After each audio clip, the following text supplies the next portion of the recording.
Welcome back to another great show on the Sharpshooters podcast, man. Y'all already know I got my main man in the building tonight, Coach Sean, man. What's going What's up on, with you, brother? Brinsky? How you doing, my brother? I'm good, man. Oh yeah, man. We got a special show for y'all, man. Of course, y'all seen the news with like Ryan Grubbs, Alabama Junior Day. Man, everything just going good for us right now, man. So everybody just come on in. Make sure you guys hit the like button. Don't be scared. It don't cost you no money. Also hit them subscribe button. Show your love. And we definitely gonna get into all this bit news today, man, because y'all already know we got Ryan Grubbs back, which is major for us. And we're gonna talk about other stuff with Junior Day and of course recap of the Senior Bowl, show y'all a few pictures and all that good stuff, and see what Coach Sean seen and all that good stuff. But of course, man, just see you all up in the chat. Got Bear up in the chat. What's going on, man? Uh, who else? Eric D up in here. Bone, I see you, man. What's going on? Trevor Finesse, what's going on, brother? How you Yeah, doing? Larry Lodge, what's going on? Eric D, I see you up in here, though. Like I said, man, everybody just hit those like button, man. We going up, we going up, we going up. PJ, what's going on? But yeah, coach, man, you already know. It's gonna be other folks joining in tonight, y'all. So just they'll be in here in no time. So we'll see. Appreciate you, brother. Showing love, man. Ricky T. Yeah, man. We about to talk about that actually right now. So when everybody jump in here, we just gonna add them, and y'all already know. Nitro, Nitra, what's going on? Roll Tide, Nitra, Roll Tide. no. But y'all already know, man. The big news just happened. Everybody talking about it in the Alabama world. Ryan Grubbs coming in. Shout out to Touchdown Alabama for the graphic or whatnot. It's been reported Alabama is set to hire Ryan Grubb as their offensive coordinator. Grubb is rejoining Kellen DeBoer with the Tide. Coach Sean, how you feel about this amazing news? First of all, let me say thank you to my brother Brinsky. I know it's sort of confusing to people. People be hitting me like right now. This is streamed through Brinsky's channel. People be like, "Well, are y'all on the same channel?"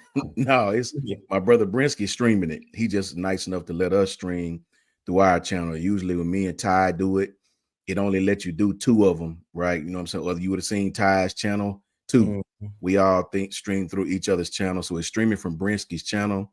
He's just good enough to let me stream it, and to all our audiences, so it'll get more Yeah. people. But as far as Ryan, man, this is something I've been on all season, bro. Like I Mhm. don't go too hard on it because I don't want to you know, I don't I try not to throw our coaches under the bus during the season, right? But the bottom line is this, man, and the truth is in the details. And this is no disrespect to no coach, no nothing. If you know what you're watching, and this is only to the people, I ain't talking about these people out there that talk, I'm talking about strictly people that know what they're watching. You know good and well some of the stuff that we done during the season.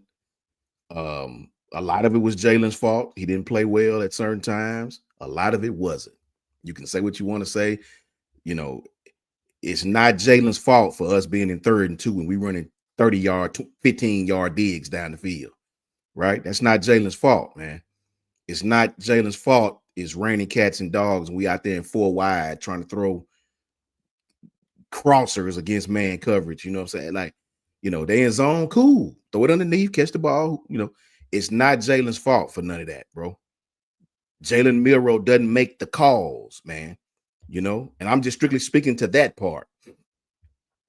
Too many times I've seen our offense to where it looked as if the coordinator was just calling plays to be calling plays.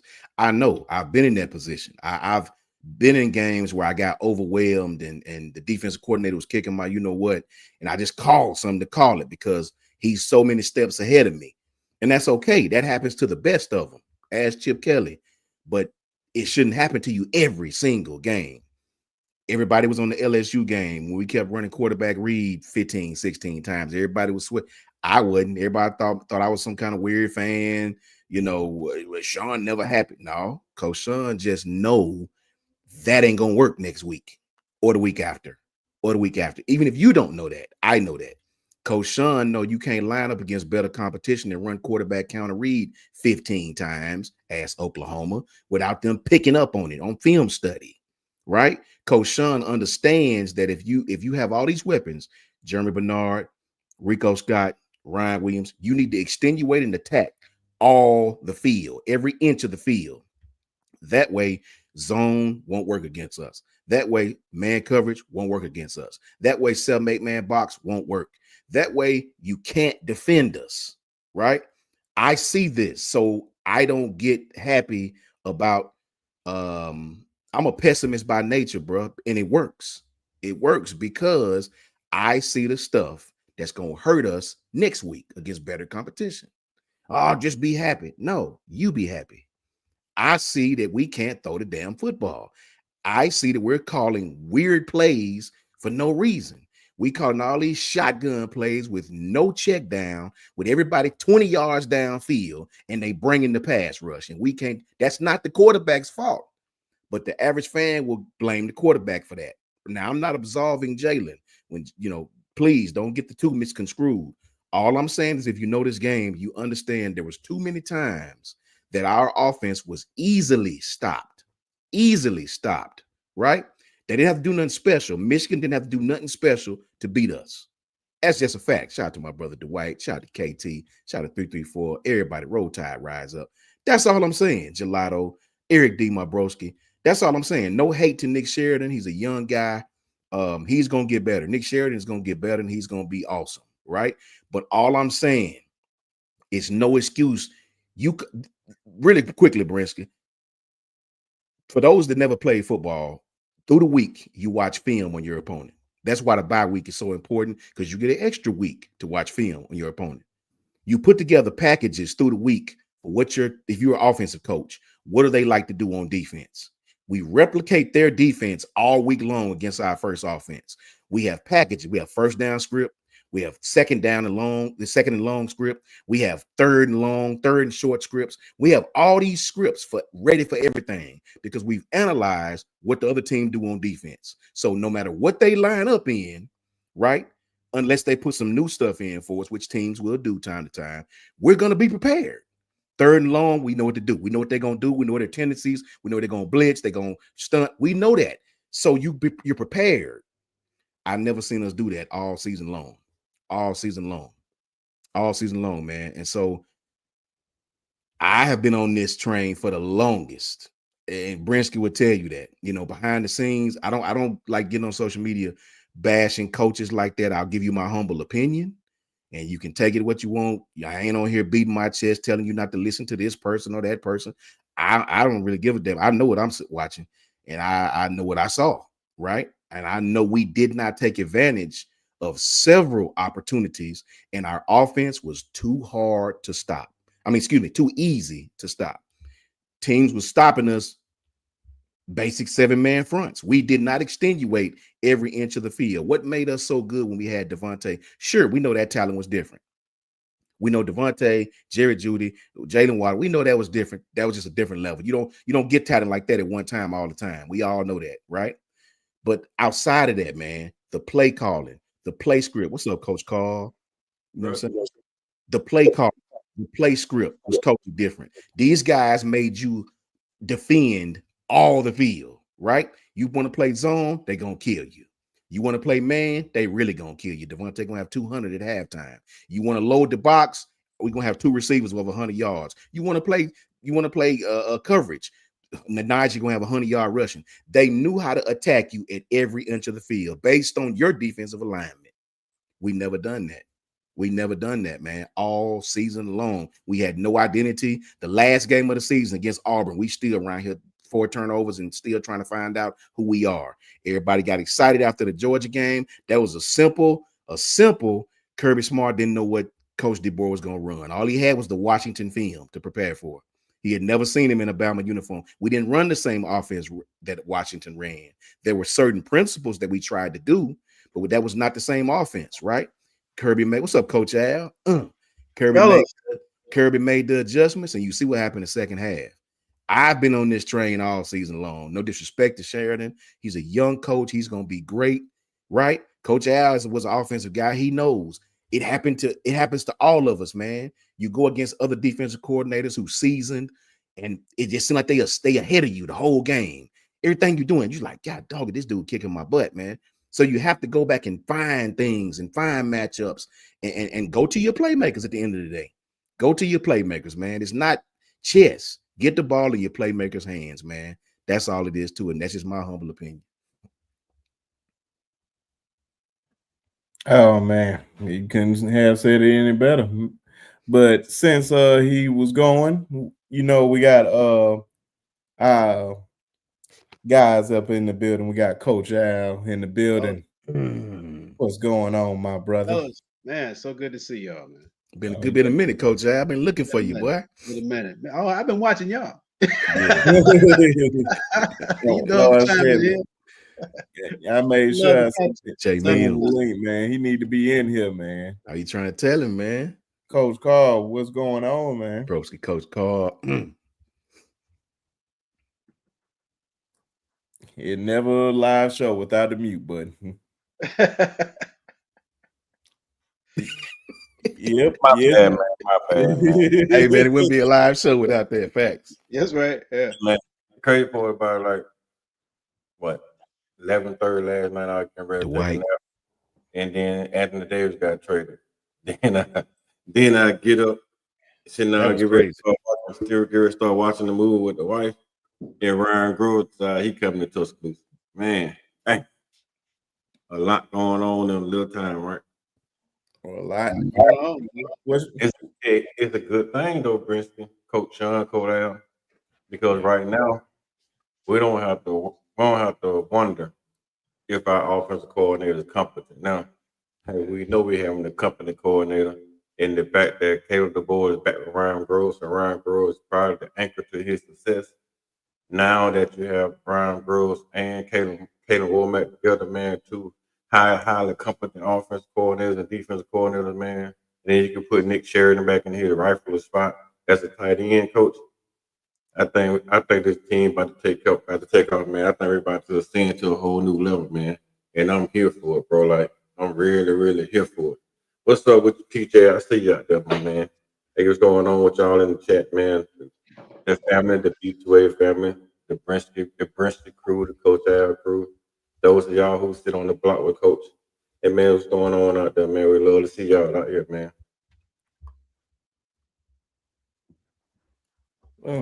Coach Hey, Brisky, one question. Go ahead. Can I have your autograph, man? Fact. Yeah, my autograph. I'm big time now. Hey, you got the juice, man. Oh, man, I'm trying to work my way up there, man. I'm far from that, man. Oh, son, it looked like it to me. Not from what he was sending us. Oh, Brisket, man, he had the whole star-studded field with him, man. Oh man, they were just there. I was just making sure I was living in the moment, man. I couldn't miss those opportunities. Had at least shake their hand. I was saying shook Mike Tomlin hand, so I was happy about that one. Yeah, man. Oh yeah. What's your take on this, Coach Al? Ryan Grubbs back in T-Town. You know me, I'm always gonna say trust, communication, and continuity. I think that's essential to offensive football, any successful football, man. If Grubb is comfortable with the head coach, and the head coach is comfortable with the OC, trust, communication, continuity is big from the top down. So if he can push that down and start working with his quarterbacks, I think that speaks volumes to what Coach Carl was saying. He's going to give us a shot with a guy who definitely has experience Yeah. going against top level defense. He's been in the NFL. Those are the best of the best. So he knows how to make in-game adjustments. He should have got a lot of experience out of his experiences with the Seahawks. You get better when you get sandpaper. When you're beating up everybody, you don't get better doing that. But when you start taking it on the chin at the NFL level and you getting grilled by head coaches in the NFL and grown coaches in the NFL, you better grow up. You better have a thick skin. And hopefully that translate to better teaching moments here at Tuscaloosa with the quarterbacks, with Coach Cap, and making sure that the scheme is tight. We saw a lot of things that were not in sync last year. Yeah. We saw a lot of patterns in route combinations that took 2.4, 2.6, 2.7 seconds to develop, but the quarterback's getting hit at 2 seconds with no check down. Bad for football. All right. We won't see a lot of that fundamental kind of stuff that give us an opportunity to move the chains with Grubbs this year, I think. So I like the move. I like the move. I just hope he sticks around so he can work Russell through for the next two and Mac and those guys. I like it. I like it a lot. I want to see a lot more from Coach Cap, frankly. Yeah. Facts. I want to see a lot more from him as far as getting the right five out there. I can go on, you know that. Yeah. But you asked me what I thought about it. Initially, it's a good get for us, frankly. Trust, communication, and chemistry. Man. Big deal. Oh yeah, man, without a doubt. Yeah. I know. It was just interesting to see how Nick Sheridan. He probably already knew about the news for a long time. They probably just kept That's that close to the vest. Mike is big right there. What he just said, Coach Brinsky. That's Mm. huge. That's one of the reasons they were like 29th in the league running the ball, commitment to the run. You know, hmm that's a huge stat right there. I mean, what he brought out right there, you go look at the stats, that was probably what they had. They didn't have balance with Grubb. Yeah. He didn't, and that was probably we having last year. We didn't commit to trying to get good at something in the run game to force people to stop it. You couldn't do it all. If you didn't have the personnel to do it all, do something good. Yeah. Get good at something. Get you 3 yards every time you wanted 3 yards. Even if they crowd the box, you're gonna get 3 yards. We never did that.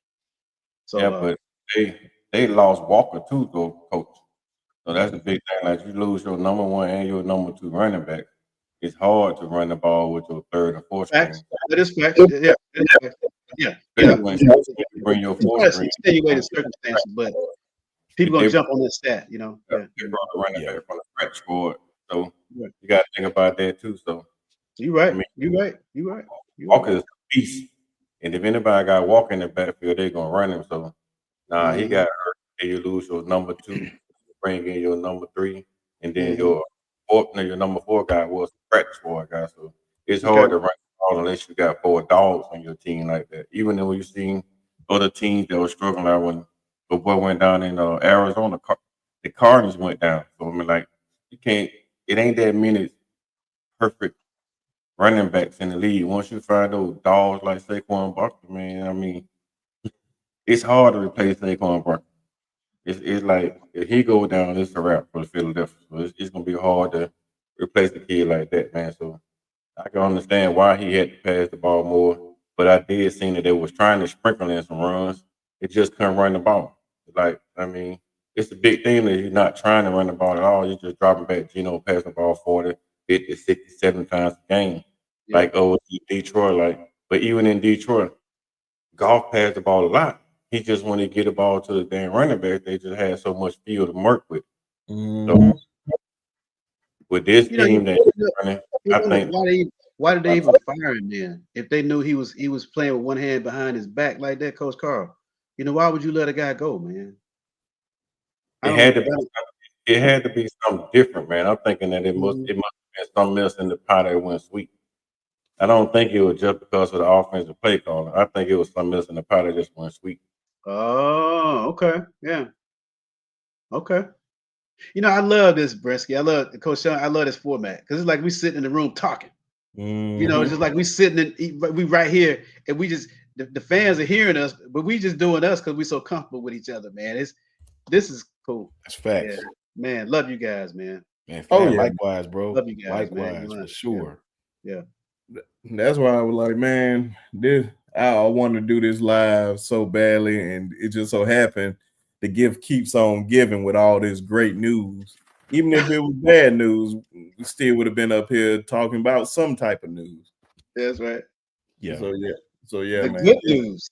The good Oh, news. We can talk about that all night. yeah, and I I think know what the good news is. with development with Ty and Austin Mack Yeah. and Elon Russell, Mhm. all that is going to factor in with this, man. And I believe it's going to be very, very good for us. It's going to definitely open up, take a couple of those guys out the box, especially on running plays, because you don't know. That's why I think it's very, very beneficial for Ty. I tell you this too. I don't know if you guys paid attention last night. I think what's up, Tez? Yes. Favorite Auburn fan right there. Yes. You Let me put my hood on. Yes. Let me put my hood on. You know what I'm saying? Coach Al, I caught you on here, man. Yeah, man. I don't know if you guys paid attention last night, but this 2025 class is extremely close. These guys at that basketball, you see how they had their arms around each other. I've seen multiple videos where they all hanging out together, and that's the, you know, Coach Al, we offense that's the start of it, man. That bonding outside of the football field. Yeah, man, that's dangerous for anybody, man. As far as a good way for us. And you know, we offensive guys, so seeing our offense look like that last year, it really pained me a lot, man. Like, good Lord, man. I you know, it was very frustrating to watch. It was tough to watch us at times, man. All those 3 and outs and the way we, you know, it was very frustrating to watch at times, man. You know, the Oklahoma game was probably my most frustrating game. I just, you know, that is the game to me that really told me, yeah, we got it. Because, you know, for a team like Oklahoma, it's not even about their team, man. It's about their coach. Brent Venables, this guy understands defensive personnel. He understands defensive, you know, adjustments. He understands, man. He had a week off for us. You would think as an offense, they're gonna prepare for that quarterback counter read. That they got 1,000 film study on that. We got to have something else, man. You got to have other ways to attack Oklahoma, and we didn't. We really didn't, man. Now we didn't play well, obviously, but that whole game to me was just, you know, the offensive line didn't protect well, but we didn't do a good job of putting those guys at an advantage either. You know, we just expect them to pass block all game long. You know, that entire game was when I really started saying, okay, yeah, we might, yeah. You know, they didn't move the pocket for Jalen at all. You trying to turn him in 3-step, 5-step, and have him read. That is not Jalen's forte, right? So I was like, yeah, at this point in the season, you know, I was just dissatisfied, but I was still trying to ride with the team, you know, be positive. But, you know, I knew it was going to happen. I just didn't know when, where, or how. What you got to say about it, Coach Carl? Hey man, it ain't too much you can say behind Coach Sean, man. We just gotta agree with Coach Sean because Coach Sean said we so damn We spot talked about it. on. All of us talk about it in the text. All of us, we get a text. Yep. What y'all hear us talking about right now, Coach Carl will tell you, we all be talking on Saturdays, like same way. Yeah, so it hit different when Coach Sean said though. I mean, from coming from an offensive standpoint, that guy ran football. So when you hear him talking about the magnitude of growth coming back to Alabama, and as a running back, see that what y'all don't understand yet. That's a running back. When he telling you the magnitude of this guy coming to Alabama and how excited he is for the program, that's big coming from a running back. I played on the other side of the ball. So, and me being on the other side of the ball, I'm excited for a guy coming like that, man, because now you can utilize every single weapon on that team. Any kid on that team that has speed, that has hands, that has jumping ability, that can run, that can cut, that can read a block. Like every single thing that we have on offense, all these high character guys we got in, highly skilled guys we got coming in. And the thing about it that's gonna make it more beneficial. Have Ryan Grubb, all of the kids that was on the fringe that were thinking about coming out of Alabama, but they was on the fringe because of Nick Sheridan as a play caller. That's no longer gonna be a fringe kid. Those kids that gonna be want to come in and make that production and get to the NFL and make it on a higher level. Those kids now gonna be like, oh snap, you got Ryan Groves and Tuscaloosa.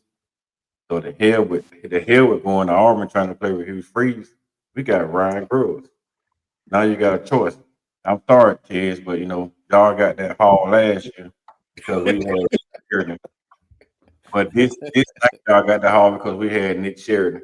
Now the 2026 cycle gonna come around because we got Ryan Groves. So those offensive guys gonna turn and come back to Tuscaloosa. And I'm praying I prayed, I talked about it. I ain't gonna say anything about it, but I'm praying that big time boy hop in the portal and since they losing everything at their other school.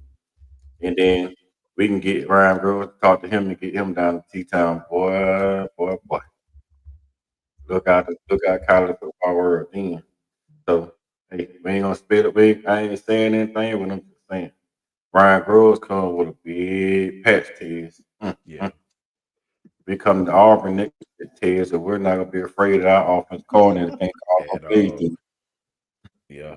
Hey, Coach Carr, before you get a test, when I get stumped, when I'm beating my head against the wall, bro, you see that guy right there? That's who I holler at, Coach Al. You know what I mean? Trust me, bro. Everybody got to have that mentor, man. That's who I holler at, Coach Al, man. Trust me. That's a vocal knowledge right there that you need. Yeah. When Coach Al talk, I listen. When you and Coach That- Al talking about your offensive game plan, I mean how the offense works, I be sitting back like, okay. Yes, that's me too, brother. All Now, day, every day. now I'm gonna get me a notepad, Princeton. When Coach Al talk, I'm gonna start writing. Oh That's yeah. how we get run the better. same scheme, Coach. You guys run the same scheme that we ran for years at Hillgrove. So, the Tony Franklin system, So Tony Franklin. we Yes, talk the sir. same language, yeah. Ted, since you the only Auburn fan in here, Oh man, don't Yeah. break him down. hey, Miss Susan, how you doing? Just want to say hey to you. Susan. I'm sorry that this Auburn fan has to talk while you in here, but he insisted that he wanted to come on the show so much. Night, I was like, hey man, it's an Alabama show tonight, man. Man, I don't care, man. Man, he just want to be disruptive. But how you feel Nah. about all this, man? And So I'm gonna all say, this, I assume y'all talking about Grub, right? yeah. Yeah.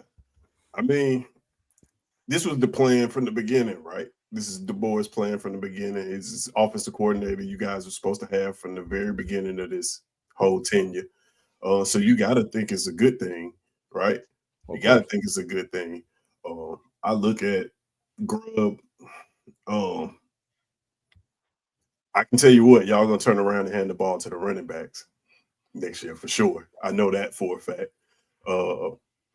And it's got to be a good thing. Like you said, we're recruiting these guys coming from the NFL, even though he spent 1 year there. He's coming from the NFL. You had that on your resume and recruiting now. I think it's going to pay off, could pay off dividends for y'all. I don't know. I don't know what else to say. It's not a bad thing. But then again, like this year, I think that Du Bois himself was kind of, I've said it before, it's kind of handcuffed to a quarterback that doesn't fit what he really wanted to do offensively. So I think that's what you saw. So I think next year would have looked different anyway. But to get a coordinator who you had plans on bringing in the building anyway, you got to be excited. I know y'all are excited about that, right? So me from the other side of the coin, like I hate it. Yeah, I wish y'all would have fired Sheridan and hired me as offensive coordinator. That would have probably been what I was wishing for, but Yeah, man, y'all got to be excited about that. I don't see nothing wrong with that at all. Yeah, I don't know what else to say. Oh no, you good, man. The But Piano Man. you see, we got our guy Piano Man in the house, man. He I don't even think he realized he was up here. What's going on, man? What the business is, I'm here with all these great men, football coach Al, everybody, even Tez. And a even man, Tez. Even thing. Tez family, man. You know, Ted can't win for losing. if it make Hey, you feel man. better, Tez, I got accepted to AAU, man. I just didn't go. Okay. Yeah. I got accepted to UA. I didn't go. Yeah. We got something in common. We got something coming. I ain't applied for none of them. Great part about Ted, Auburn offered me a scholarship too when I was in high school. Yeah. Oh, man. Piano Man, how you feel about this Ryan Grubbs hire, man? Y'all not gonna like what I have to say, but Whoa. here you go. let me clear my throat. Whoa. Look here. We've seen this narrative before, and until the ink is dry on the paper, I will not believe. I saw this last year, and he was there for 11 minutes and 10 seconds. And he said, I think I'm going to be the offensive coordinator here. And the next thing you know, he went back west and he went with the Seattle Seahawks. So until he signs on the dotted line, and if he signs on the dotted line and it's all legit, then let all systems go. But if there's still some hesitancy somewhere, then I'm still gonna sit right here in this seat and just say, Nick Sheridan is still gonna be the OC. That's how I see it. I hate to rain on everybody's parade, but I'm ready for the ink. I want the ink to dry on the paper with his name on it. Hey, I'm with you on that. I don't think nobody disagree with what you're saying either. Well, the only pushback I got to that is when he took this job the first time, he was one of the hottest offensive coordinators in college football. So he didn't sign because he went and took a job with the NFL. Now this is probably one of the best jobs that he could get right now because he just got fired from that job. So I don't see who's gonna come knocking to pull him away from an opportunity to like coaching in Tuscaloosa. Tez, can I push back now? Right. Let me see. You said let me see who could come. Oh, it just so happened the Ohio State job is open. Now that's dirty work. If he go to Ohio State, that's nasty. Let me tell you something. This is a dirty business. You're right. You're right about that. It's a dirty business. I mean, this whole thing is dirty. So it just so happened that the Ohio State offensive coordinator is gone to the Raiders, and the defensive coordinator is gone. Somebody better get the signing, and I mean better get in there quick, because Ohio State gonna come knocking. We at Alabama, see, unlike Auburn, we lose coaching. We lose. See, we used to it. We're used to this narrative. See, Auburn don't lose coaches. Y'all just fire them after about 4 or 5 seasons. They don't win but maybe 8 games out of the 4 years they done been there. But Alabama, see, we the standard of coaching. We the standard of football. We the standard of everything. And so this is, to me, it's a scary situation because until the ink dry on the paper, I'm gonna see. I have to see. If it happens, all good. But if I wake up in the morning and see that he on his way and gonna be doing this right here, it won't surprise me. I think he'll sign, man. I think he will. And Ebony Carter's gonna have a field day with us. Piano Man, that jaw was open before he agreed to come back to Tuscaloosa. We'll see. Yeah, what I said, man. It's gonna be really, really interesting. That's why I said nobody really will be surprised. I'd be surprised if he signed with Ohio State. That'd be woo. That'd be like, man, you saying you go to OC again and then you leave again? Oh man, that would be crazy. And ladies and gentlemen, the man, the myth, legend himself.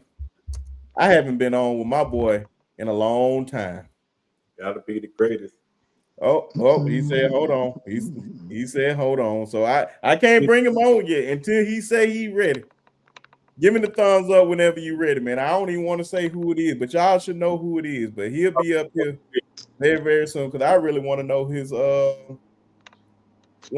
opinion on this. So we're gonna stay right here for a minute.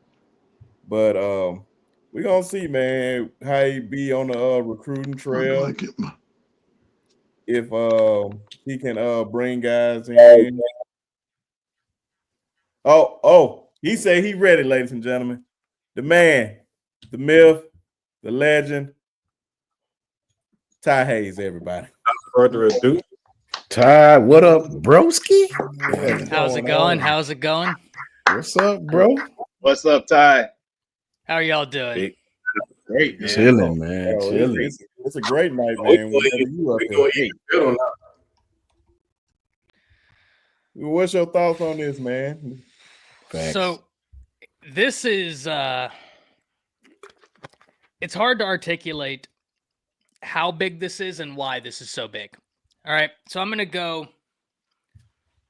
big picture, small picture. Okay. Big picture starting with retaining Shepard and Nick Sheridan, right? One, you don't want to lose Shepard. Maybe more than any coach on this staff, I don't want to lose Shepard. Brinsky, Coach Sean, Coach Al, Carl, y'all know how I feel about that, right? Like that guy is a monster. The energy he brings, the technique he teaches, just a phenomenal coach. You don't want to lose him. But then you retain Sheridan. Now, why that's so big is because he was just on the recruiting trail for weeks. And while getting Ryan Grubb is huge, and it is, we'll talk about that, being able to retain a guy that was just in living rooms, that was just shaking hands, that some of these prospective recruits, and let's be honest, some of the guys that just signed with Alabama have come to know, that's big. That's big. A familiar face for some of these guys who are unfamiliar to Alabama's fan base. They know this guy, and you retain him. So that's outside looking in. The fact that you came and were able to retain those two guys. Now, let's talk about Ryan Grubb himself. We understand the familiarity with Kalen DeBoer. The fact that people are saying he failed in the NFL, that's facetious. The guy won, 10 games? Like, come on now, right? Like, Seattle wasn't a bad team. Sure, they're not out to win the Super Bowl. A lot of good teams aren't out to win the Super Bowl right now, but they were good this year. Their offense was not bad. I mean, this was a guy that went from college, went to the NFL, had a successful offense, back to college working with his buddy, Kalen DeBoer. But gentlemen, do you know how many positions Ryan Grubb has coached? Because I knew about this, but I needed to do a little refresher. So before I released the video I released over on my channel, I thought, okay, what does this look like? He's coached running backs. He's coached wide receivers. He's obviously been an offensive coordinator. He's coached quarterbacks, and he's coached offensive line. The guy has coached pretty much everything on the offensive side of the football. And the key one for me, guys, obviously quarterback. That's the big question Alabama fans have. Who's going to be the guy? I think we'll get into that here in a bit. But his offensive line. Now, Coach Cap did a really good job. And I think he's caught some flack, not a lot, but I have seen some people questioning Coach Cap. The guy's recruited really well, and Alabama gave up half the sacks this year than they did the previous 2 years. Alabama's offensive line has not been very good since 2020. Had very good players, but the end product has not been great.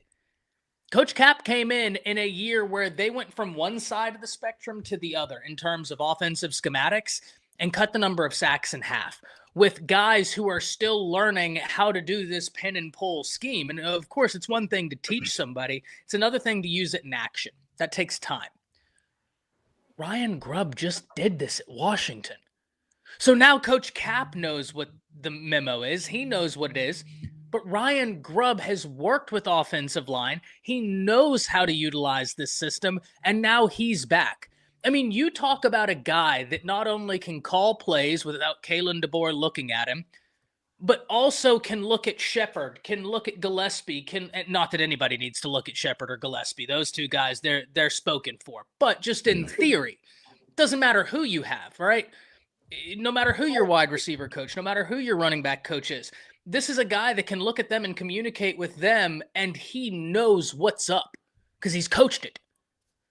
But the offensive line, that to me is going to be a major catalyst. I know we're all going to talk about the quarterback, deservedly so. That's the guy that touches the ball every single time. Going to be a great battle.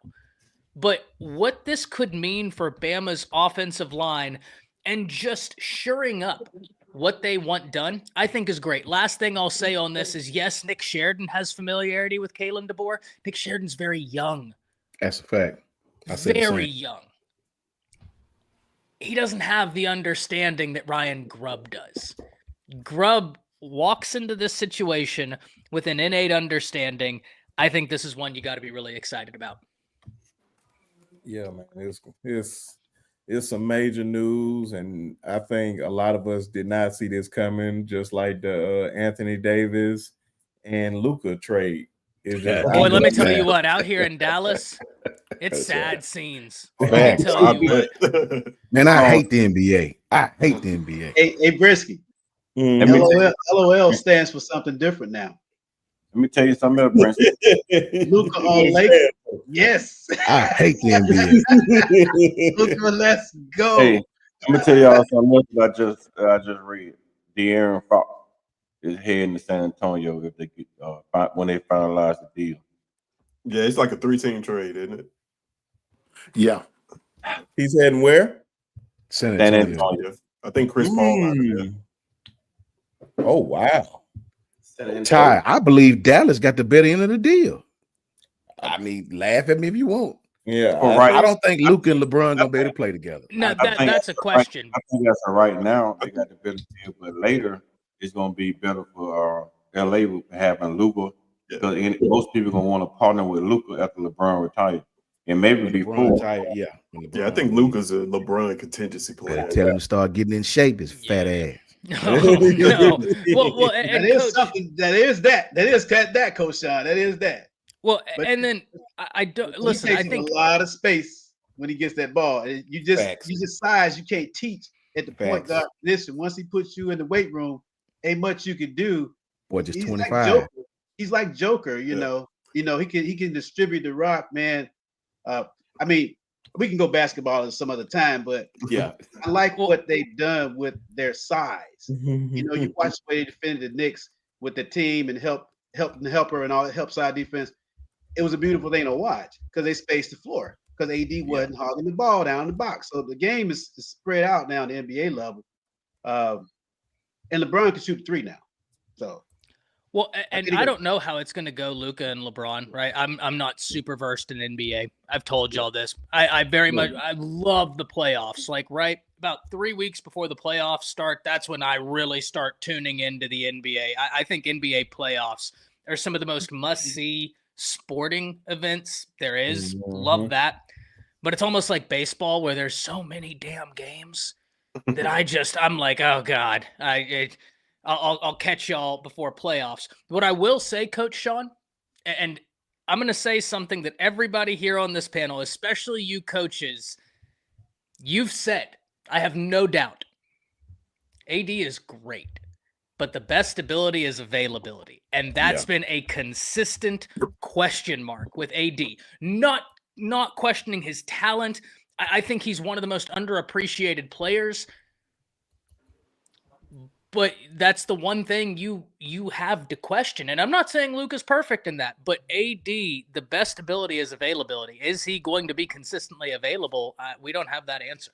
Facts. Yeah, man. Since we I was gonna talk about a lot of this basketball stuff at the end of the show, but before I forget anything, I ain't even downloaded yet. Jesus Christ. Okay, well, it's coming up right now. the other main topic that happened this weekend, Alabama Junior Day. And we had a lot of big time recruits, and also one recruit that I absolutely want the most is Anthony Tank Jones. Yeah. He was on campus, and I'm pretty confident. If you ask me how confident I am, I think we can get this kid in here. I'm pretty much 85% right now. So I just want to ask you guys, which guys you are looking out for in the 2026 class, and here's a list. Shout out to 24/7 Sports for the graphic with some of the guys that was in town. Of course, Sedarian Morgan coming in, Brandon Arrington, Tristan Keys, who is a monster. So, man, of course, Anthony Tank Jones, who I believe is a must get for Alabama this year. Anybody can tackle this first.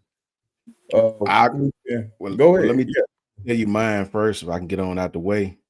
I'm biased by trade. Xavier Crowell. He took mine. You know what I'm saying? Yeah, you know where I'm going, Ty. You know where I'm going. Look, man, 3 steps. This kid is at full stride. Good hips, man. Kid run behind his pads. I love that forward lean he run with. Fast. Kid run behind his pads at contact. You know, kid don't fumble a lot. When you look at his stats, he does not fumble. Kid can catch the ball. Give him a crease. He out of that kid by 205, 210, maybe 215. Xavier Crowell, man. You know, you don't let kids like this get out of the state, man. It goes, especially not the Teds and them, right? You know, Xavier Crowell. I got to go one more. Sedarian Morgan. This kid 6'4", man. Actually attacked the top of the route. He's not just a tall kid that can't play. This kid attacked the top of the route. He's a really good receiver, good hands. And last one, hope I ain't taking nobody's last one. I got to go one defensive guy, and that's my man, Emmanuel Ruffin. I think it's Emmanuel Ruffin, I think it is, from Bessemer.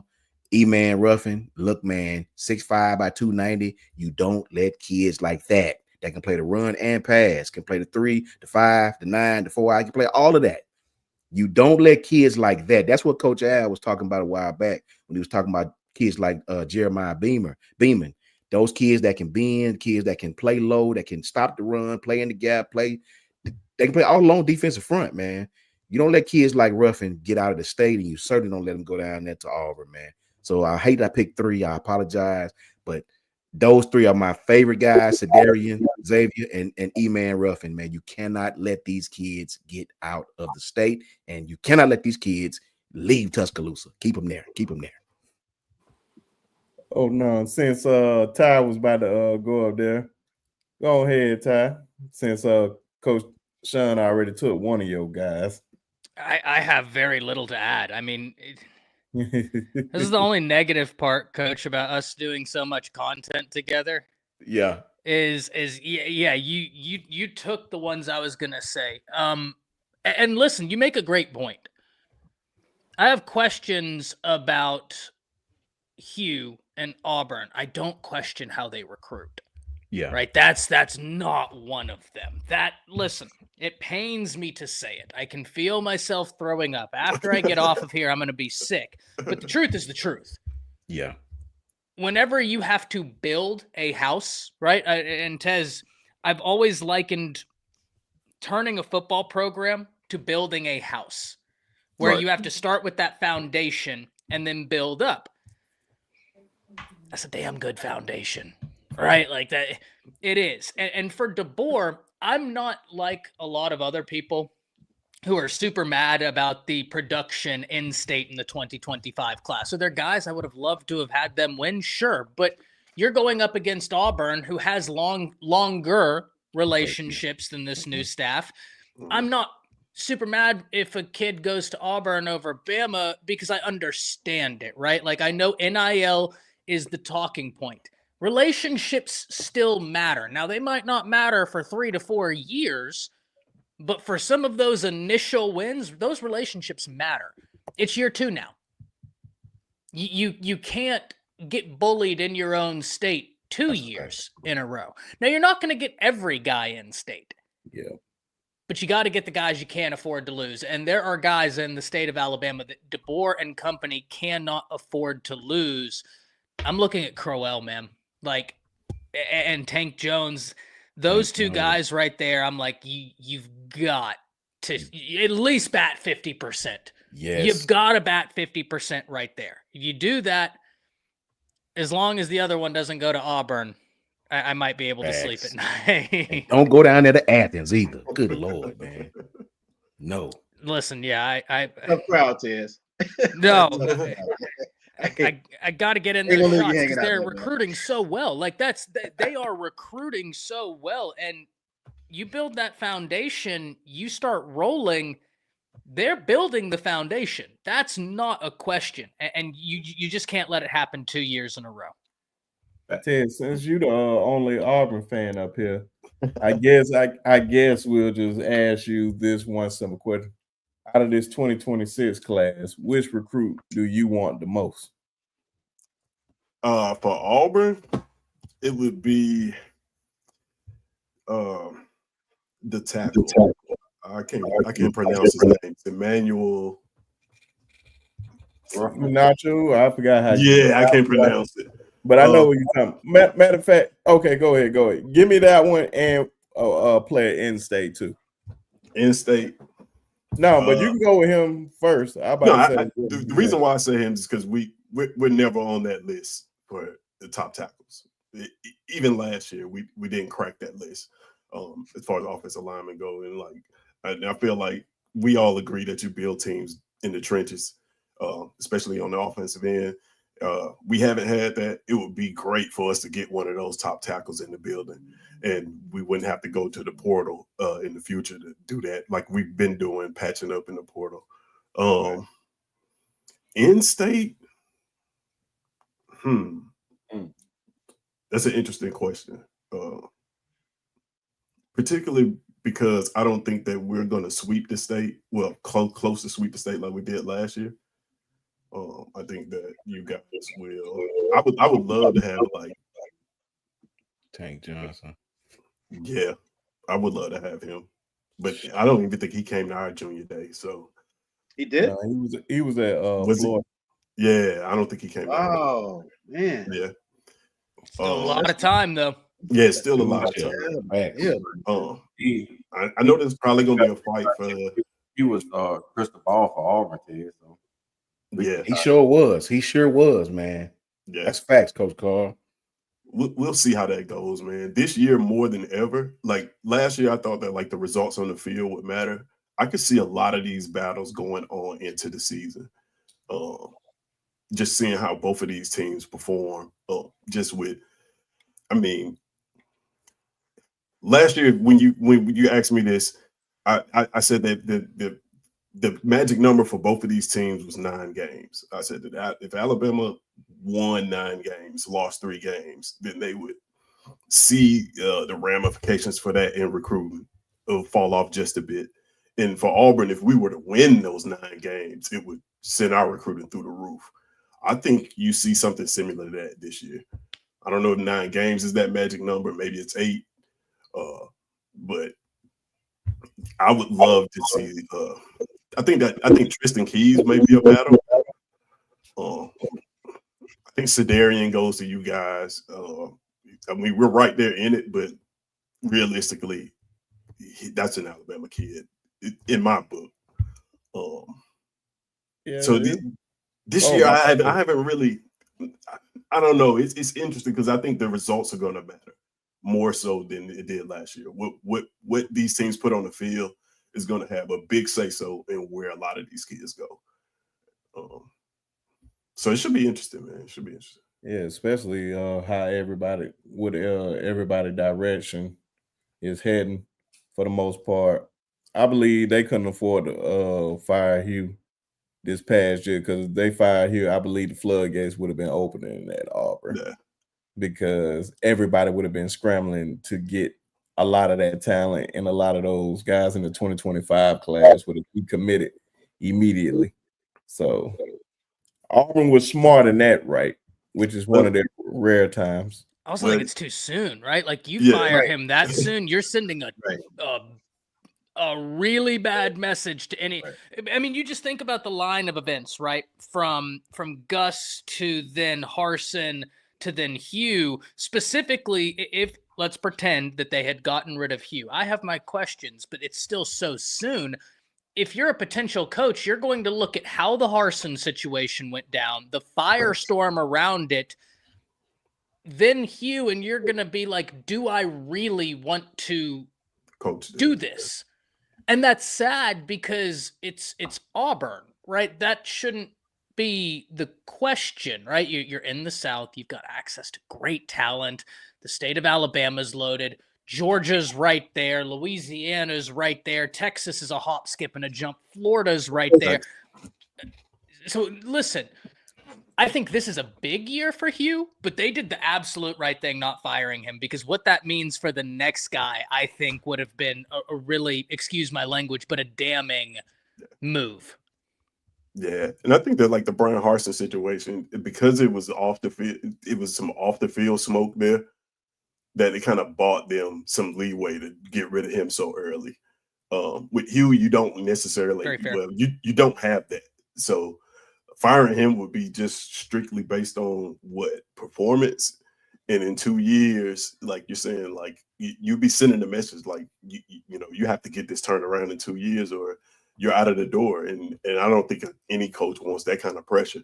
And plus, one of the biggest points is we don't owe him a buyout after this year. Last year, if we'd have fired him, we'd have owed him buyout money. While it wasn't as big as Gus Malzahn, one of those massive buyouts. Now after year 3, we can essentially get rid of him scot-free.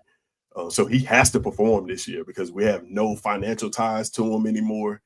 And just optically, it has to, well, when I say perform, it has to look better than it looked last year. It can't look like it looked last year. I hope it does. I'm pretty sure you do. I'm pretty sure you do. For many reasons. Right. Well, Cole, enough of that Auburn talk. You already know how I'm hitting the Brisket, man. I'm like Coach Sean, man. When it come down to E-Man Ruffin, man, I'm a defensive guy, man, by nature. Yeah. Ruffin, that we haven't seen the kid like that. I mean, we see James Smith being able to do a lot of that in the passing game, but we hadn't seen the kid like E-Man Ruffin, man, since Quentin Williams come out of Birmingham. So I'm thinking that E-Man Ruffin gonna be that dark horse of that next Quentin Williams, man, with the way he beans and the effort that he gives, and being that he's underrated. He feel like he should be more like a 4-star, 5-star type of kid, and they only got a rank as a mid-rank 3-star. That type of grind, that type of disrespect, man, kind of like Keelan Russell. I think that's gonna push him to be 10 times better than he already is right now, man. That's the guy I'm most excited about, man. That we can grab a hold of Ruffin, man, put him and just be able to put him on the defensive line with some of those guys that we're gonna have coming in next year. And guys that we had coming in this year, and then probably James Smith will be there another year. Hopefully, he'll be there another year after this one. Man, I think that the tutor that he can get for some of those upperclassmen, man, and the drive that they pushing him right now is a low 3-star. I think that's going to send him to, man, being a very, very, very pause on this type of kid when they come on that campus, man. And I mean, I know everybody want to get their hand on Tank. That has been the number 1 player in the state of Alabama, but you got other kids, man. You got other kids out there, man, that believe that they're just as good as Tank, but they're just not getting recognition. And I think that Ruffin gonna be that kid, man. Like a lot of times we lose kids like that. Like we lost Nick Ballard to Auburn because he wasn't that highly ranked. And Auburn took a chance on him. And you see what Nick Carter did for Auburn. Like he got Auburn into a monster defense. So we just got it, man. I think that we locked down our own. I mean, then in the fact that he's 43 miles down the road, man. Like you can't miss on the kid that want to be in Tuscaloosa, and then we don't recruit him. So I was kind of happy that Helen the board brought him in, took pictures with him, and basically gave him keys to the castle, man. It's up to him right now whether he want to be a time right now or he want to wait some other time. But I think that junior day, man, came down, man. It was huge just to get Tank on campus, and then when Tank came on campus, and our other defensive guy came on campus with him. So I think that chemistry they made this weekend probably gonna carry us over big time, man. And the way our defense performed this year, played on in the season, man, that helps out a lot, man. You know, that let kids know that our defensive play call and our defensive staff is competent enough to train them and put them in the right position to be successful. So I'm more intrigued about the D linemen, man. Let's get some big bodies in the front where we can stop the run, and then we can let our edge guys control the passing game and run everybody to the defensive lineman in the middle so they can eat up a whole lot of sacks. That's what I'm really intrigued about, Prince. Yeah, man. Like we was talking about on Coach Sean channel uh last night, man. It's all about relationships. Yeah. But we gotta remember when these guys came in or whatnot. I didn't expect them to do much in the state last year because, of course, like me and Coach Sean talked about that he pointed out a long time ago, is that these high school coaches have big egos. They want you to come on their campus and kiss the ring. Facts. You should know firsthand, Coach Carr. You've been around and Coach Al, you know about it. Yep. So man, they want you to come in there and kiss the ring or Yeah. whatnot. I forgot my man's name that I just showed Tez this the other day. I forgot his name. Him and another guy, man, they got a great podcast. And AJ McCarron be on there. Tyler Siskey. There you go.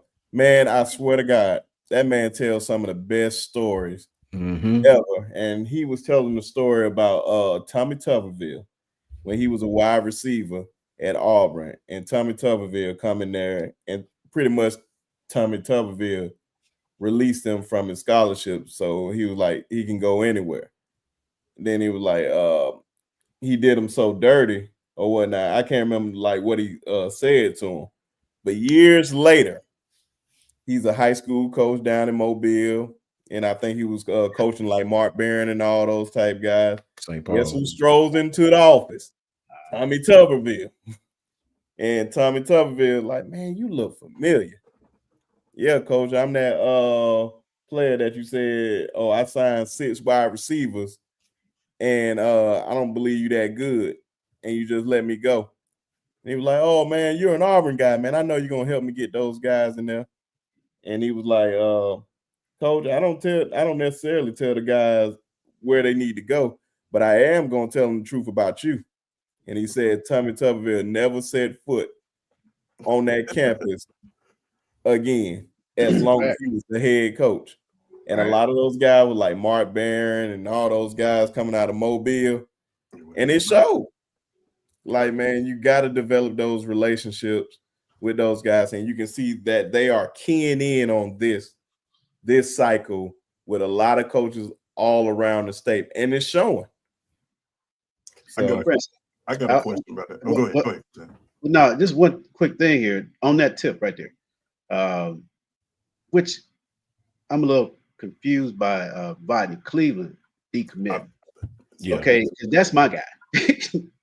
I want him back again because Jeremiah Beeman is my dude. Okay. Yeah.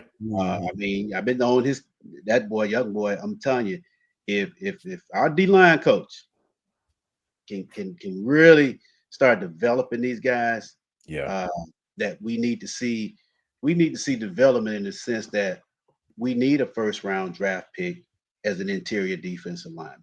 We need a second round draft pick as an interior defense. When was the last time we had a D lineman pick? Quentin Williams and Christian Barmore, first round and second round. Yeah. I mean, everybody else. So we got some guys that are serviceable that's seeing some time in the league. Great for them, but we hadn't had that dog in the middle. And I think we got some talent like James Smith. He's a talent, but I want to see his game go to the next level. Jeremiah had some injury issues at the beginning of the last year, and we saw him get on the field and he flashed. You know, he's an athletic 3 technique. You know, he can be a 2-eye. He can get on. He can line up in an even kind of scheme and just dominate that one-on-one that you create by scheme. I don't see that. And Vodney is a guy who's like that too. And it seemed like to me, Jeremiah said, man, you went to Parker, man. We went to Hurd. Come on, let's go. Let's get it. Okay, so that's my guy. If you asking me who I want to see get back on, we win the game up front. Yeah, I think it's still early on that. Hold on. Oh no, I thought that was some good news. I thought Tank committed. I thought he committed. I thought he committed for a second. Sorry, I wanted to scare Tez a little bit, but yeah, man, I think it's still early on that, and it's funny that you said that because Coach Sean said this exact question last night. Like, when was the last time? And the only person I can really think of off the top of my head, he didn't want me a piano man saying it, was Quentin Williams. That's a fact. And another thing that he pointed out last night, that's why it's funny that we talking about this right now, is that what you seen with like Ohio State this year, Yep, is like it's some guys in the trenches. What did you see about with those 2 national championships in a row with Georgia? Those guys in the trenches. It's a whole fact. When we were dominating, who did we see when we had guys in the trenches? Look, Jonathan Allen, Deron Payne, Ashawn Robinson, Jaron Reed, Raekwon Davis, Quentin Williams, Christian Barmore. When we had those kind of guys in the trenches, man, not necessarily the pass rushers like Will. I'm talking about the guys in the trenches, the zeros, the threes, the fives. These dudes, like, look at Georgia when they had those ass kickers in the front 7, bro. That's when Jordan Davis, the kid from Philadelphia right now, the kid from Jacksonville, the linebacker from the Packers, all them boys on one team, right?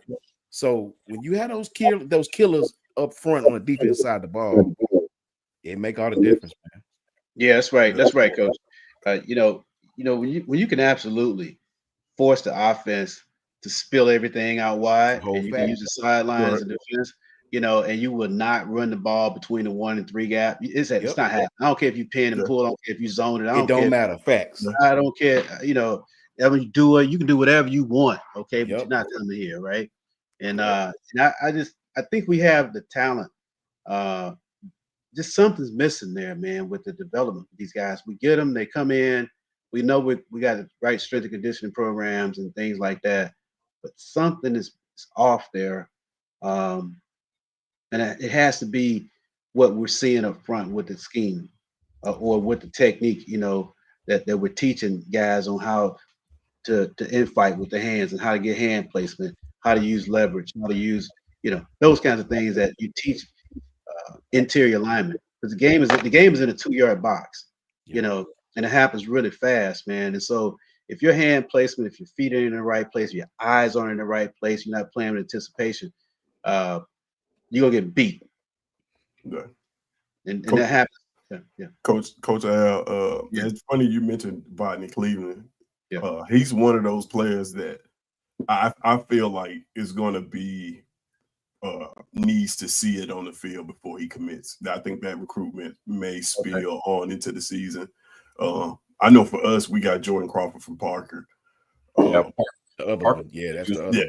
If our season goes well and he can report back to his friend that this is a place he wants to be, that bodes well for us. And if it doesn't, that bodes well for you guys. That's one thing about recruiting I look at too, is like a lot of these kids play with each other, and more so than getting recruited from the coaches and whatever they provide is they're gonna ask their friends, right? That's like if you just played, if you just went to home ec with this dude last year, like I'm gonna take his opinion first. I'm gonna ask him like, hey, what is it like? How are you happy? Like, are you you see a path to getting on time? How will I fit down there? And one thing about kids, man, in those situations, they're gonna tell the truth. Like those kids goes, hey man, I don't think I'm gonna get in the game. I don't think you should come here. That's that trust, ain't it? Yeah. It's that trust, communication, and chemistry, man. Because the coaches will tell you anything. They want you to get on campus. So they're gonna dress it up and make it seem sweet all the time. But those kids, like they not, they don't feel like they're being developed. They're not happy there at those schools, man. They're gonna tell the truth. Right. And so that's why I think like this year, we talk about in-state recruiting. We talk about in-state recruiting this year. I think specifically for Auburn, it's very important for us to perform well and to coach these kids up and provide a path for them to get on the field, because that is going to speak to this recruiting class. Because a lot of the kids that we talk about recruiting this year were teammates with kids that we recruited on our roster already. And I know my guy got to get up out of here, man. It's just always an honor and a privilege for the man himself to bless us with his presence, man, with his great knowledge, man. The great Ty Hayes. And I'm always going to say the great Ty Hayes because he's just that great, man. He don't want to give himself that credit, but we going to give him that credit. That's a whole fact. That's right. Yeah, guys. Sorry, I gotta finish laundry. That way, I'm not walking into the office tomorrow with a messed up, wrinkly shirt. Because we might be in court tomorrow. So, Hey, I'm Ty, sure don't want to go wrinkly to court. So, Ty, before you leave, I want to ask you. yes, sir. So, what you think about Nebraska canceling spring practice? What's up with that? Yeah, man. So I didn't see. I have a theory, but I'll let you. What is that about? Anyway, I didn't see anything about them canceling spring practice. I saw Not spring something. practice, but the spring game. The spring game. I misspoke. Yeah. Spring game. The spring game. Yeah, it's definitely one of those things where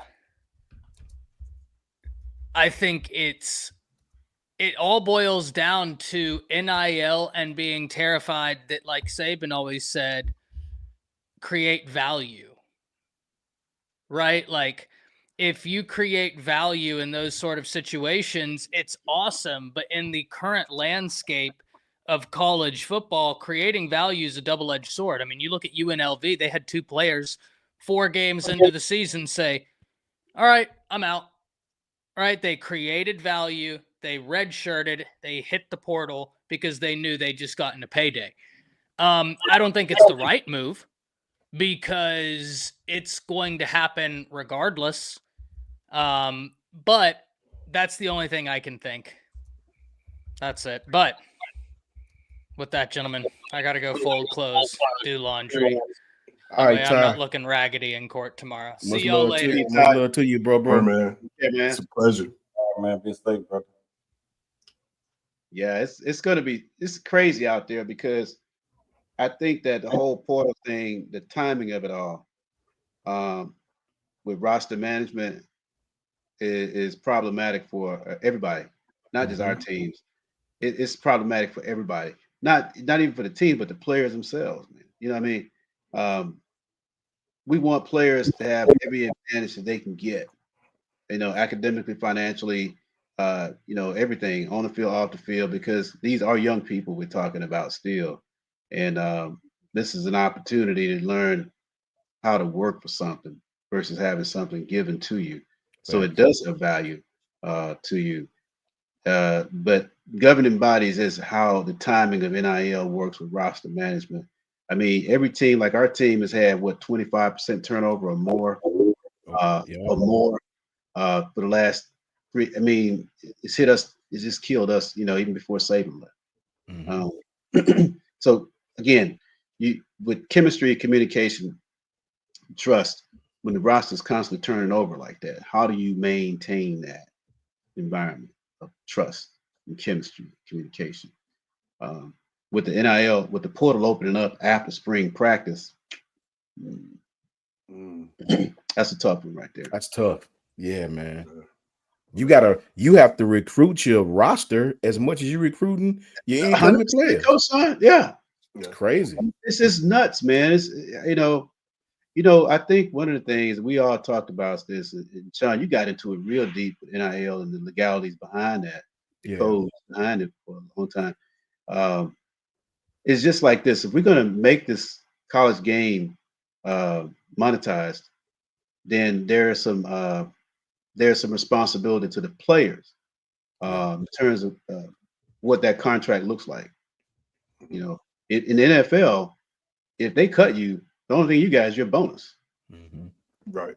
Your salary done. It's not like baseball where you guaranteed $150 million. You sign $150 million, you're gonna get it. In NFL, You sign $150 million, you might see your signing bonus and a year's salary. It depends on how it's set up. If it's backloaded, that money's gonna be prorated on out. You know, That's your a total signing fact. bonus, you're not gonna get all the money up front. So I think with people who are 17 years old getting bad advice from all these wolves out there, these predators, Yep. I think the institutions themselves, they need to buy this thing and make that a contract with the players, such that you can get them paid, handsomely. I like what Alabama's doing by keeping their defensive players and making sure that money goes to those guys who've proven it on the field. Yep. Ohio State was a perfect example of that this year. They did retain their guys. They went out and got our guy and that guy Judkins. But other than that, you didn't really see a lot of their portal guys coming from the outside in. Their money went internally. Yeah, they reinvested it back in their roster, which is very smart. Yeah, you're gonna see a lot of teams doing it. I think That's a fact. we're gonna make you prove it on the field, and then once you prove you get the bag. So yeah. I think about it like this, Coach. Ohio State took a page out of Dabo's book because Dabo wouldn't give nobody no money. They come out of the portal. He always invested back in his own kids. Okay, now, all right. They invested back in their kid and went and got 3 or 4 guys to put together with the stuff that they already had, man, and turn that team into a championship team. So, and man, that's what I always said about Dabo that I respect. And Dabo will come out and tell you, why would I go out and pay you $1 million when you rode the bench behind 2 or 3 other players when I got one that started for me all these times? So that was Dabo's biggest hit. He didn't want no bank. He wanted a starter. So if the starter quarter, he would take him. He took Jeremiah Alexander, which surprised me because he wasn't a starter. They usually don't take bag up. He only want a starter to come out the quarter. So I understand the concept of Ohio State, man. Invest in your own. That's what I said about Alabama years on the Nick Saban. Like we'll have the #1 recruiting class, and then we'll go in the portal and bring somebody else in. Man, just trust the roster that you draft. Not draft, but trust the roster that you sign. If I sign a 5-star kid, I'm not going out and get a proven 3-star kid that made his way up. I'm gonna trust that kid that I already signed, man. And if he can come in, and the other guy can come in and bag him up, and then if he beat him out, he beat him out. But if you come in here, you ain't coming in. I'm not gonna promise you a starting spot. I'm gonna promise you that you got an opportunity to start and you beat out the guys in front of you. But other than that, man, gotta get back to being us, man. Stop bringing in everybody else, wasting trash, and just deal with what we bring in ourselves. Oh yeah, man. Because the whole thing, man, with just that, I don't want anybody to feel entitled that they have a spot guaranteed. Nobody. Because that means you'll probably get complacent. And I don't think nobody want that on their team, no matter what team you root for, Ohio State, Auburn, anybody. I don't think nobody just think anybody just guaranteed a spot. That's why I said with the whole Jalen Mbakwe thing, I don't know if that was true or not, but I doubt with him saying a guaranteed spot. If you want a guaranteed spot, bro, you might well go. Well, and Briscoe, a college scholarship is year to year, man. Yep. Yeah. It's attrition. It's a year to year thing. You don't get a 4-year college scholarship. That's a fact. It's been like that too. Yeah. You look at that document that you signed. That's a fact. Okay, so why is it the bag got to be for 4 years? Or why is it the bag got to be, So the difficult part about NIL is that it's not affiliated with a school. These are basically third party people that are paying these kids. Yeah. So the school doesn't have a say so. Would they have a say so in the collectives? You can suggest it, but like legally, the school cannot pay a kid legally still. Right? This money has to come from outside. So when you get kids transferring, so like if a kid signs an NIL deal with a company, let's just say AAA, great, signs a company with AAA, and they transfer after they sign that still sticks with him, right? He's still has a deal with that company. We looked it up earlier in the season. I think Coach Sean, you was on too. Yeah. When we looked up the NIL evaluations, we pointed out like there's no stats listed on there. There's no no accomplishments. It's all just like YouTube followers, Instagram followers. So this money is going to influential kids, not necessarily talented kids. And I think that is the issue that we're running into, because we say, oh, these schools spent so much money on players. Well, the school didn't spend anything on these players. These are, you know, outside companies, and if you have boosters, they're putting in their money. So if you got billionaire boosters, of course, they're putting their money in the collectives, and they have say so where the collectives spend the money. But the schools themselves don't have as much control over this as I think they would like, because if they did, you wouldn't see these schools just letting these kids jump. Like, it would be borders. It would be rules. Think about it. If Alabama had as much control over where they spent the money, do you think they wouldn't have offered Caleb Downs a bag to stay? Of course. Right. So it's like it's not necessarily as up to them as they would like, and that's why they can't do anything about it. That's why every coach you see them talk is like, oh, this is the problem: the transfer portal, this NIL deal. We don't like it. It's because they don't have as much control over it as they would like.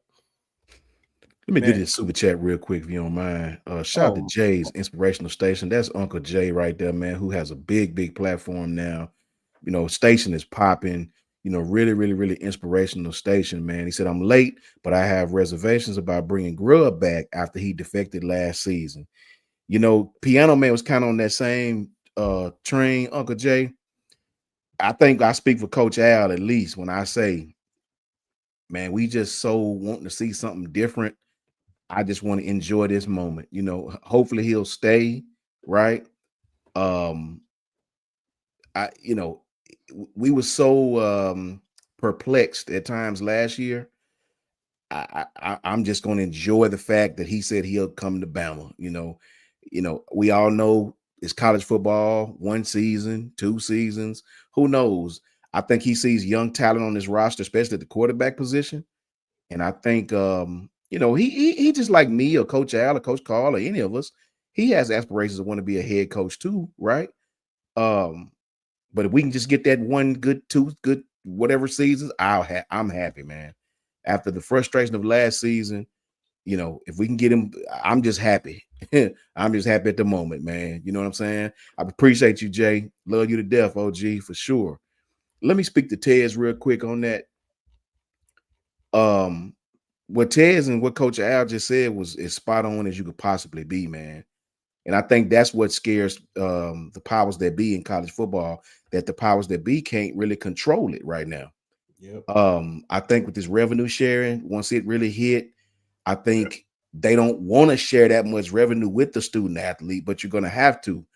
I think when you do share that amount of money with everyone, with the revenue generated sports, to boot, I think that's when you really get to see the guardrails put on this thing, because we're going to give you a check like that.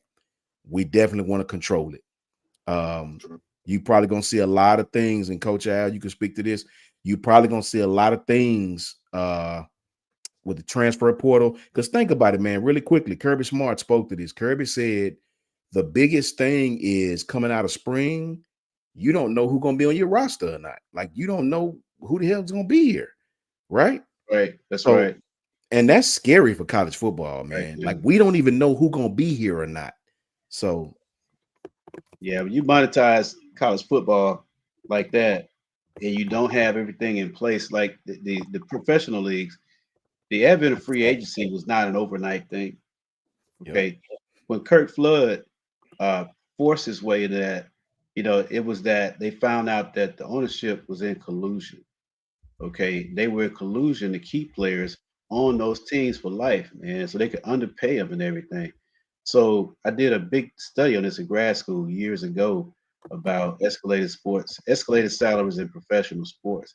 So I got into the underlying issues and where free agency came from. But out of that effort, a model was developed, and that model was perpetual with the resource of athletes, and the whole thing was undergirded by money. It was like a fire triangle. If you take one of the elements out of it, the whole thing crumbles. So the renewable resources, players coming into the system. And so what happened was it's gotten so bad when I did this, this was just at the collegiate level. This was just at the professional level. But as we've seen, Coach John, because we've gone down to the middle school level and coach, we see kids getting offered at 8th grade now. 8th grade. Yep. I used to get people, hey, can you teach my son to play quarterback? He's 6 years old. And they would pay me. I'm not taking your money the kids should be in the backyard playing football with kids learning how to play and learn instincts and stuff like instead of me teaching them like a robot. Yeah. But that was before all of these scouting agencies. And so as a result of that, the NFL and people like that popped up the NFL Network. They kept that brand right in your face year round. And everybody in the loop makes money now. That's a fact. Everybody in the chain makes money now. So all of a sudden they unleash this on college football with no structure. What do you think you're going to get? Chaos. Exactly. So we're playing catch up. We're playing catch up. It's going to take several iterations before the thing gets right. So we just got to enjoy the game like we always do. Talk X's and O's, get into the nuts and bolts of it, and just be boys, It's like we always have been. Okay. Oh yeah. I got a question. I don't know, Brinsky, did you see Lynn's comment that he just put up? Oh no. I saved it. That was one of the things. But I know Coach Al, you can stay in just for a little bit long. Sure, just a little bit. Oh, okay. Yeah. You can. Oh yeah. But no, go ahead. This the one you was talking about? That's exactly the one I was talking about. Mm-hmm. That's interesting, Lynn. Reading through that, man, and I think it's the second part of it. Where you said Alabama can, and then I think you just like write it off if it's part of the business. That's very interesting, and I know that Lynn is very knowledgeable about NIL and how that goes. I would love, man, if you ever have an opportunity. Can I say this? But to that, I think Lynn's talking about speaking to something else. What me and Coach is saying, Lynn is 1,000% correct. What me and Coach is saying is, let's just say, like we all, I ain't gonna put the business up. We all are cool. If you have an NIL deal with AAA, that money from AAA, the school has nothing to do with that. Yeah, AAA is paying this kid $2,500 a semester, or $45. I think it's $4,500 a semester. That ain't that one tidbit has nothing to do with school. What Lynn is speaking to is the collective and how that's chaperoned. Yeah, that's facts. The school isn't, but I'm saying that these individual small deals, like to a kid, let's just say don't even start, but he has an NIL deal with AAA. That is strictly the parents and that company. Yeah, I've been involved with that myself. But yeah, Lynn is 100% correct on that. When you start talking about states and taxes and who get what and is it a gift, that is 100% correct. That's why that revenue sharing is so important, because every state can't do the same thing. Texas, Florida, all these rules are changing for every state of how you can offer, just like what Coach Al just said, how early you can offer. Can you go directly to the kid and cut the middleman? I mean, it is bananas right now. Facts. Before you go, Tez, because I know Coach Al gotta handle some. Coach Al, I appreciate you, my brother. It's been a minute since you've been on here. You finally got up here with Tez. Yes, awesome, let's go. Man. Got hoodies on, baby. Let's go. Let's work it. Yeah, you put us next to each other, man. I love it. From one HBCU brother to another one.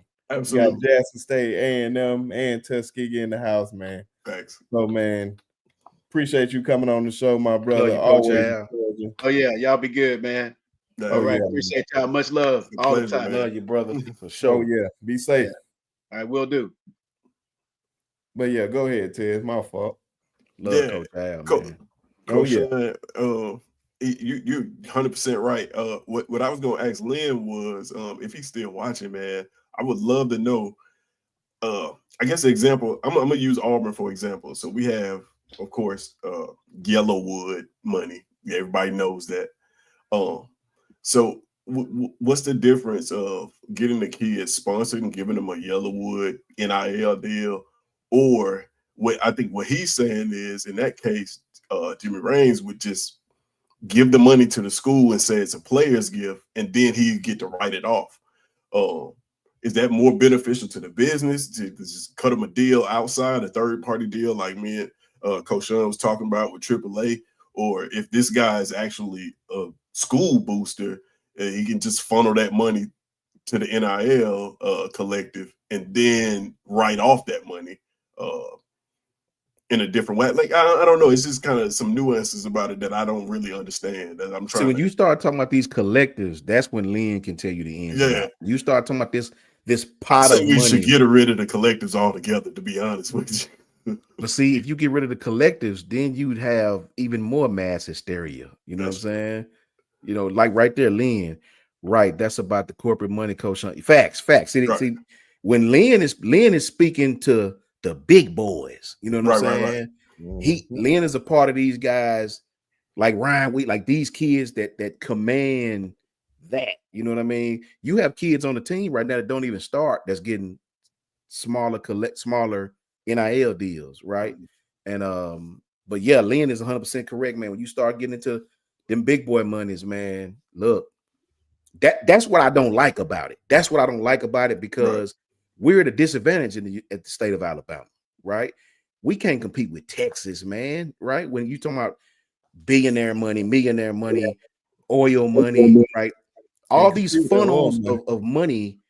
That's why I don't want it to be pay for play. I just do not like that, bro. I'm all for NIL, a kid getting a deal with a company, using his name, image, or likeness, through the school, through the collectives, however, legally, right? I don't want this pot of money being given to this kid, that kid, this kid, that kid, because at that point, it's going to be an arms race. It's going to be an arms race of, well, you offer me 300,000, what you going to do? I got 350 on the table. What you going to do? And the schools don't even know if you offered, if you BSing me or not, right? Yeah. It becomes an auction at that point in time, and that's the worst part of it, bro. Well, I know the kid is waiting right now. They're waiting on the highest bid. Well, we got one out there right now, waiting on the highest bid right now. Exactly, man. Yeah. So that's the biggest problem, is like Coach Sean saying, like Coach Al saying, even like Lean saying, man, when it starts coming out with no regulation, non-regulated NIL, man, it's pay to play. Texas will always win, Coach Carr. That's the case. Texas, Oregon. Take to Oregon, because Theo Knight got that. I guess what I'm asking is, let's say I'm pretend Tez is a billionaire, right? And we only pretended for a short while, because by the end of the year I will be. Okay, all right. Speaking it into existence, but let's pretend Tez is a billionaire and I have a $1 billion company, right? And I want to invest in my school. I want to invest in my school, right? Is it more beneficial to me as a business owner to invest in a kid directly in an NIL deal, or is the financial, like he was saying, like the tax write-offs and whatnot, is it more advantageous to me to put that money into collective and say it's a player's gift so that I can write it off?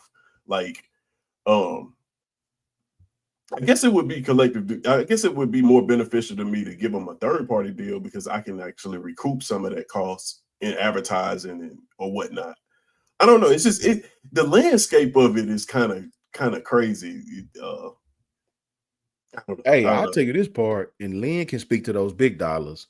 Some of these big corporations that are paying these kids never, like Ohio State. No disrespect to Ohio State, that Block O.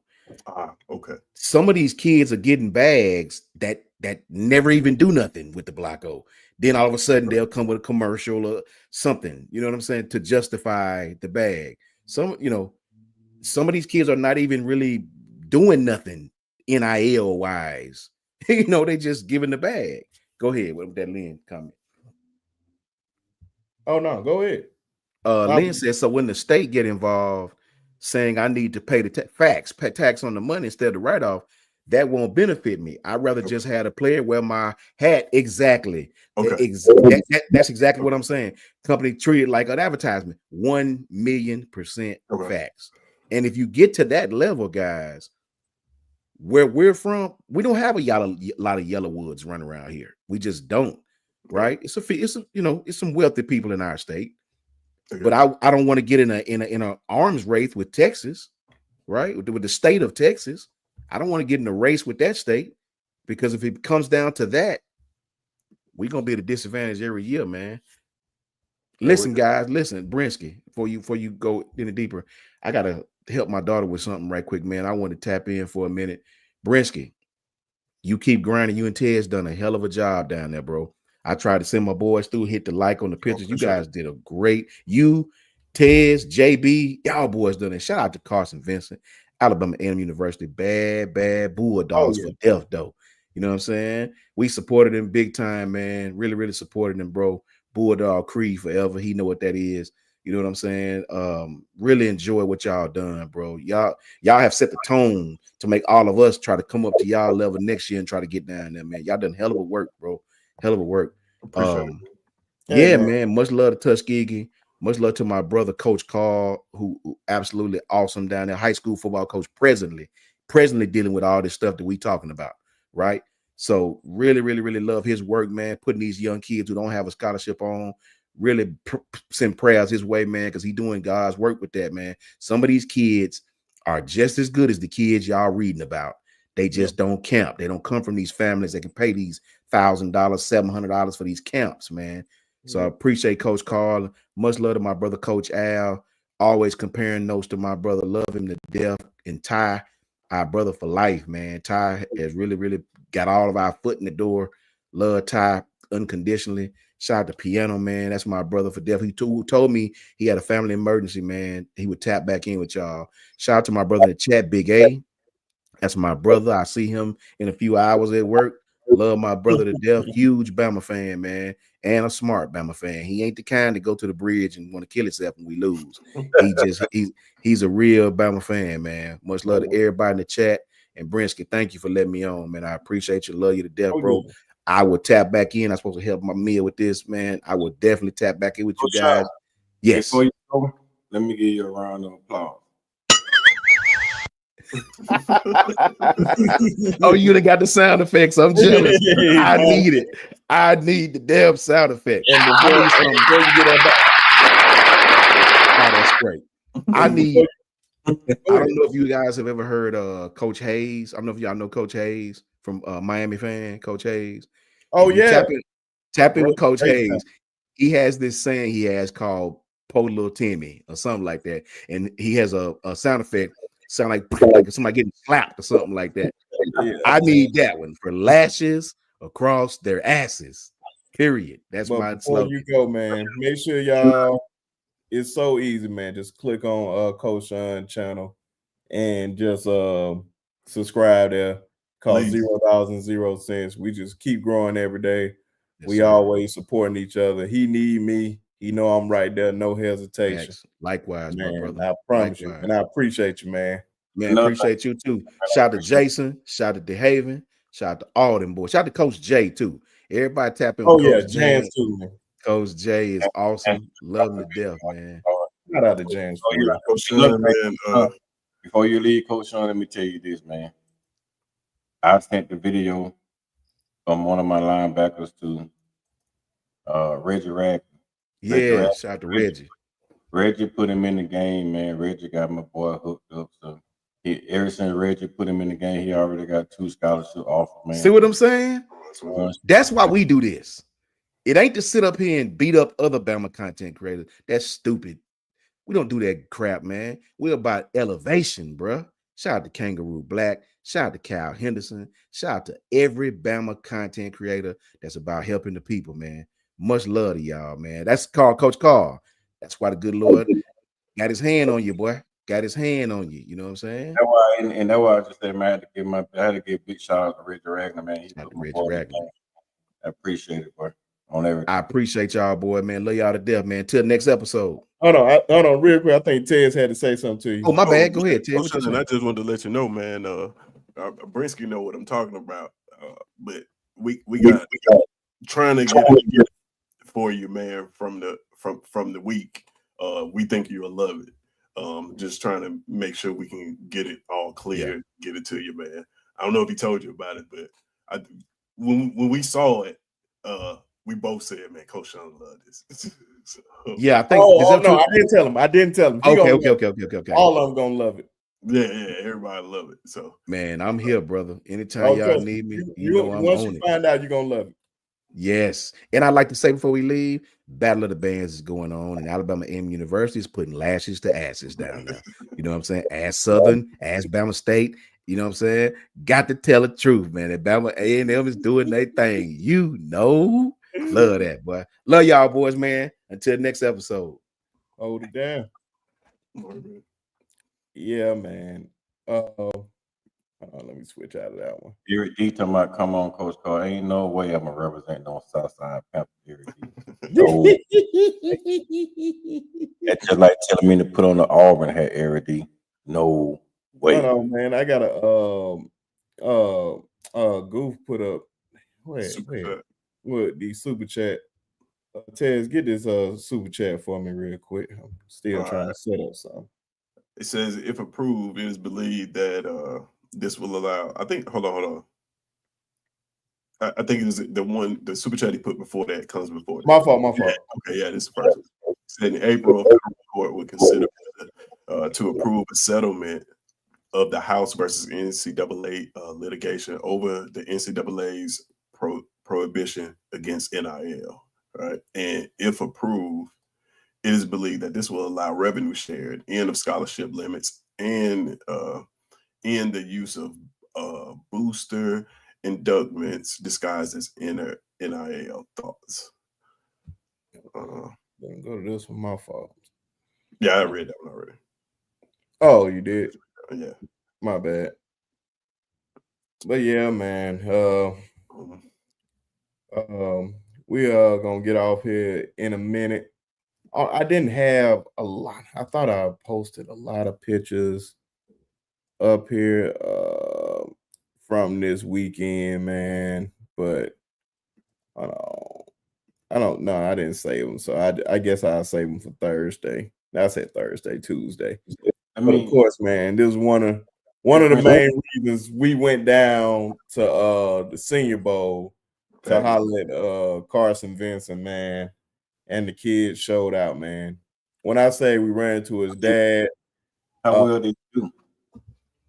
He did great, man. His stock is going up. It's going up. He's like one of the guys that they talking about the most down there. So man, I'm just happy that a lot of people getting know him, especially him coming from an HBCU. Of course, me and Tez going to Tuskegee University. We just happy to see anybody that went to HBCUs and just thriving. His dad is super cool, man. Showed major love or whatnot. I even played a little snippet not even snippet, short that Tez did when Tez interviewed him, and Tez starting to come out his shell doing this stuff instead of just being behind the camera and on the pod. So man, he did a great job on that. Yes, and in front of the camera. Yeah, man. He trying to, man. I was like, man, I'm just a personality, man. He works all this other stuff, man. I know how to do basic stuff, but all the super advanced stuff, I go to him and Jason for all that. I'm not trying to because I'm not that interested in it. So I'm just a personality. And of course, one thing I'll tell you, Brinsky, man, is that I enjoyed when you sent in the videos about guys that you had interviewed, and then they announced that they was on the Sharp Shooter podcast. Yeah, that was one of the biggest part of the weekend, man, for me. Every time you sent one, it was like, man, I was showing my wife, I was like, man, I know this guy. Hey, man, I know that guy. So we that was a proud moment, bro. Like, I can't lie. It was just like looking at my little brother. sitting down there at the Senior Bowl interviewing all these big time players, man. I was really, really proud moment for me, bro. I ain't gonna lie to you. We not done either, man. We got tons more content still coming out. It's just it's so much to try to get out at one time that I'm working hard trying to get what I have and get it spaced out and put out to the public, man. But it was a great experience, though. I can't take nothing from it. And Miss Janet, yes, that is a big human being. He's a true tackle. If you look at that picture with Brinsky, this man's arms are extremely long. He can stand straight up and scratch his kneecaps. Man, he's gonna make the team very happy. I'm 5'10", by the way. I'm 5'10", and this man made me look very, very small. This picture still don't even do it no justice. I think he's bigger than that, to be honest. Look at his arms. Look at his hands. He can stand straight up and scratch his kneecaps. I'm not lying about that. That's exactly what you want in a tackle. Yeah, man. That was a $20 million arm link right there. Yeah. And man, just super solid cat, man. He just showed major love. Like every time, like that was the first picture. We took a picture after the end of the game, man. Like every time he seen me, man, especially the last time he said, "My man Tuskegee, man." It's just showing love, man. He's a real good dude, man. I just pray for all the success from him. And of course, like Ted said, man, we are far from done. That's why I said, man, I'm just blessed to be with like Coach Al, Coach Carl, Tez, Jason. Just starting out, I really wanted to bounce off ideas, just talking to guys, and shout out to DeHaven, Arlon, and Quint. They was the ones that started off for me because I just like, man, I just didn't want to sit up there and talk by myself. And those guys came up there every Tuesday just for me, but just because we were boys. And they know I care about it. And then Tez and Jason came, and they were just showing major love. And Tez just wanted to be on the show just because. And look at him, man. He came right on time. Jason said, "Oh, this is my moment to show." But yeah, man, those guys came up there even when Arlon and them got super busy. Tez and Jason showed up. So man, just the support from them, all the subscribers from like Miss Janet, Bishop Franks, Kim, Lynn. Lynn, definitely appreciate the kind words, brother. Definitely appreciate the kind words. You guys always supporting. You guys don't get enough thanks as it is. That's why I said, man, this channel is still small, but just the people that just keep on supporting, man, it's just only going to keep growing day by day. And I appreciate it. That's why I said, just continue to support the pod because we need y'all to continue to grow. But it ain't done yet. That's why I said, Lynn, I know I'm coming up there for A-Day. We definitely linking up, brother. So that's what I said. Make sure look out for me. So yeah, definitely coming up there. And shout out to all the A&M people. And I even told him I wish Coach Sean was still up here, man. Coach Sean, I even told Carson, I don't like how they did us that homecoming. Yeah. I didn't like how they just kicked our ass during our homecoming, man. He said, man, we had to, man. But that was it, man. Shout out to that dude, man. I appreciate you, Lynn, man. You're a good man, for real. But, man, we're going to get on out of here, man. So hey, we Prince, go ahead. You want to answer that question about Goof about the NIL, about their revenue sharing? Because you asked the question about revenue sharing. Do you think revenue sharing will go that aspect of it? And I think that the revenue sharing is going to eliminate most of the NIL aspect from the pay to play. No, where? It was the super that we NIL perspective. You said it was Bishop Frank? No, it was Goose. It was the super chat that we read. Oh, I thought we answered. He asked the question.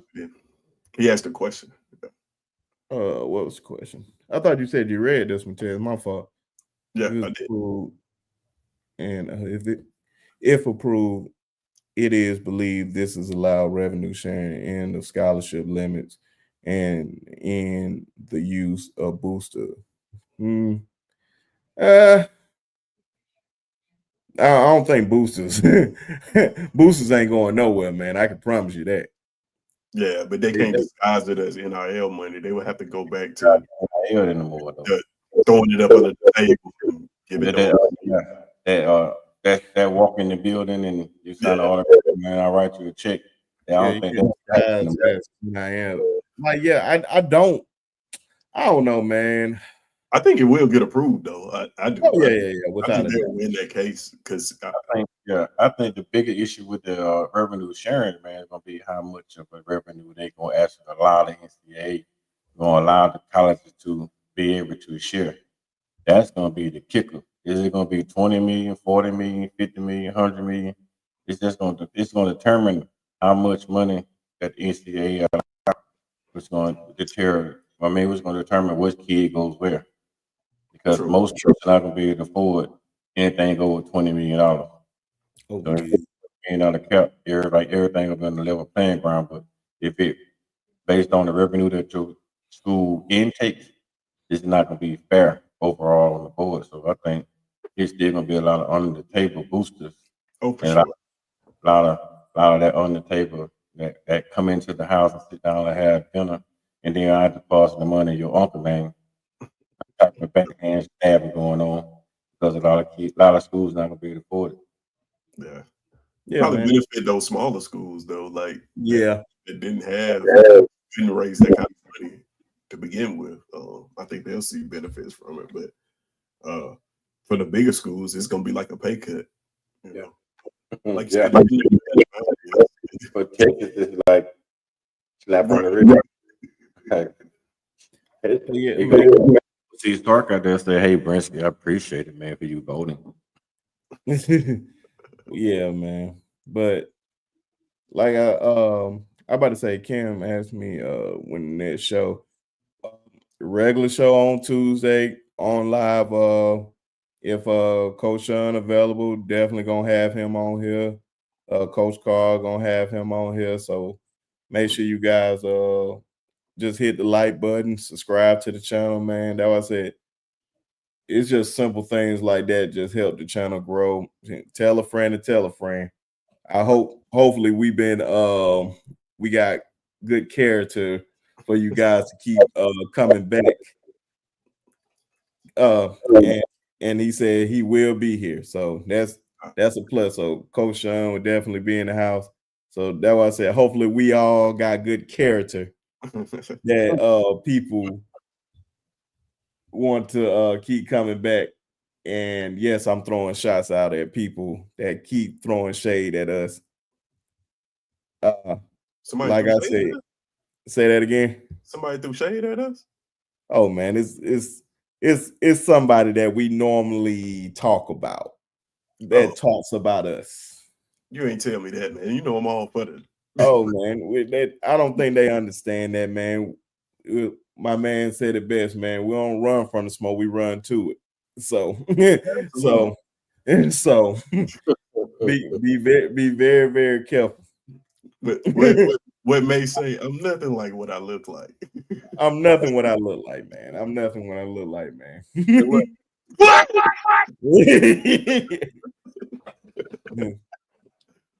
And I think Coach know who I'm talking about, man. I seen just know, brother. I seen that shade earlier.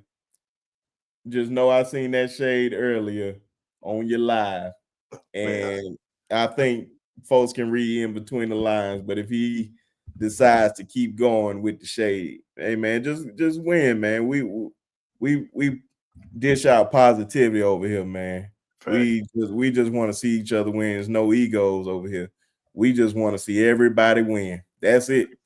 It's no such thing as one king. We all kings, and we all just trying to see each other win. But on that note, just had to just put that disclaimer out there. Go ahead, then. But Coach Carl, man. Coach Carl. It's on the. Hey man, you sit on the block with Coach Card on YouTube, man. On the block with Coach Card on YouTube. Uh, you can find me on X, man, Twitter as Coach KD Taylor. Like I said, always say, you hit me up, I hit you back, man. It don't matter what the topic is. Long as right nowadays, man, I don't usually have a whole lot of time to be up chatting because I'm inside that classroom. But other than that, man, you hit me up anytime during the day and you feel like you need to talk, trust me. I walk in the bathroom, add up my stomach hurt, and I'll sit down there and we can chat and then try to help you through your problems, man. So it really don't bother me on what's the deal is. You know somebody that you think that want to meet somebody and I know them, you just holler at me. I put you in the room with them, or just if you need a friend, man. Like I said, don't matter what you talk about. I am a psychology major. I graduated in July with my psychology degree, so I am willing to talk, and it's free, so you don't have to worry about paying me if you need some help. But yeah, man, that's Coach Carl channel right there. So he should y'all go over to his channel. I think he at 64 right now, man. We can easily get that over to 100 by the end of this week. Y'all just go on over there, just subscribe to his channel and all that good stuff. It's happening, good people. So when I got an opportunity to come on here today, so I may not be available for the Tuesday episode, so I made it a priority to get on here to speak with y'all, man, and give y'all a little bit of my insight.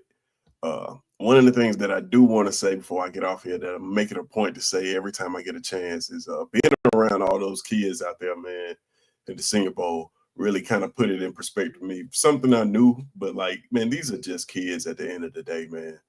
From the ones on your favorite teams, from the ones that's not on your favorite teams. A lot of times we as fans, we can be really harsh on these kids, man. And the comments that we make, man.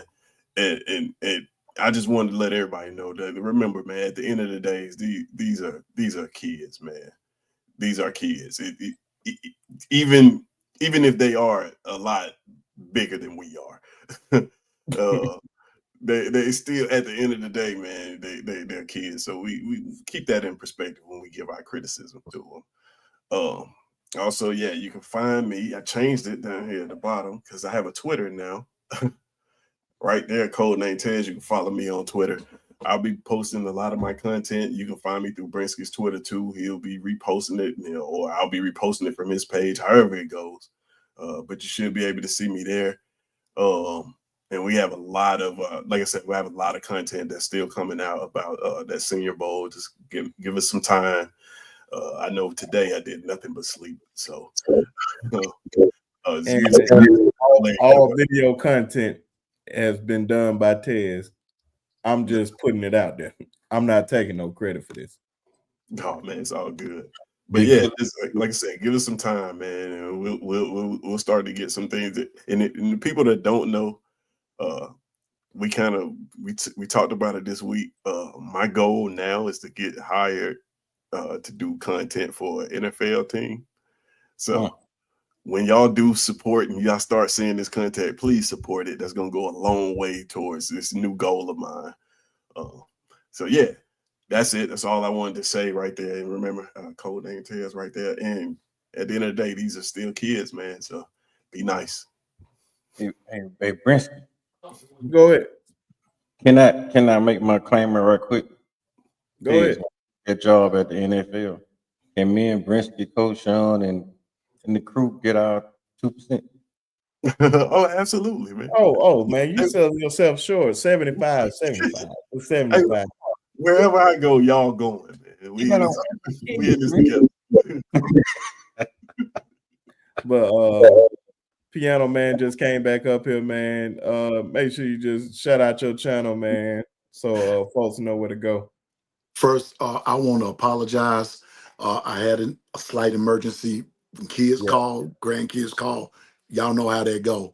Yeah. And so I apologize. I love chopping it up with you all and everything. And before I put my channel and everything out there, Coach Brinsky and Tez, man, I'm proud of y'all, brothers. I'm proud of y'all. Uh, and when I say that, I don't mean it from a jealous point of view. I mean it that, hey, y'all getting the job done, and it gives me hope to keep on going as a newbie.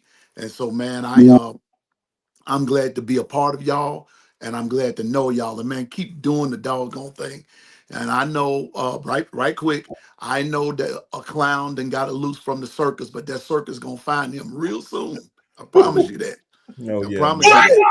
Yeah, man. We ain't worried about that, man. I gotta I, Yeah, go. I man. like, bro. I never really speak on that type stuff, bro. I just thought it was funny or whatnot, man. It's Because hilarious. But yeah, man. anyway, on to what I was supposed to do. Y'all, you can find me at the Long Run with Piano Man on YouTube. I am 3 subscribers away from having 100 subscribers. Because, like I said, I'm just getting to the game. I'm so thankful for the 97 that I have, but I'm 3 subscribers away from having 100. Help a brother out so I can get some confetti in the in the chat. So you can find me at the Long Run with Piano Man, and then you can also find me at Music and Sports Guy on X or Twitter, and I'll be happy to serve you there. And when you see me, I'm always with these guys right here, and I love it. And then there are times when I have my own live, and and we just be chopping it up there. So give us all your support. And Tez, just drop me off in Pittsburgh. Okay. And oh yeah, man. Piano Man. I just dropped his channel in the chat, man. It's not hard, everybody, man. We got more than enough people to get him over there before this stream in, man. Make sure y'all guys just go on over there, hit that subscribe button so my boy can get over there to that 100 mark. Cause once you hit that 100 mark, man, and just keep on going. And now the next goal 200, and we're gonna keep on going and going and going. Like I said, make sure y'all subscribe to his channel and Coach Carl channel. Yes, sir. But I'll be happy to get my 100 too. oh yeah, Hey, man, well, I help me remember. out, Coach Carl. We getting you there, brother. We gonna get you there. Man, And as always, man, I'm Brinsky Sharp of the Sharpshooters Podcast, man. Make sure you guys check in with us on Tuesday. Ted said he may not be here on Tuesday, but it's gonna be whoever available. Could be Piano Man, Coach Sean, Coach Carl, whoever. And I know I'll talk more about the Senior Bowl, post some pictures because I know we'll probably talk about that, but we was talking about a whole bunch of stuff tonight. But make sure you guys subscribe to the channel. As always, it's right there in the chat. Just hit over 700 subscribers. And so it's hit over 700. Man, that don't sound like hand clap, man. Them sound like fireworks, man. I'm a Oh man. So yeah, man. And yeah, man, just make sure you guys subscribe to the channel, man. Now the new goal is 800 subscribers. Almost at 700. Not 700, 800. I'm going backwards. 800 subscribers. And then we're going to hit that mark of 1,000. The goal this year is to hit 3,000 subscribers. But I'm going to be more on my game this year. We already hit one of the goals this year that I wanted to hit was go to the Senior Bowl.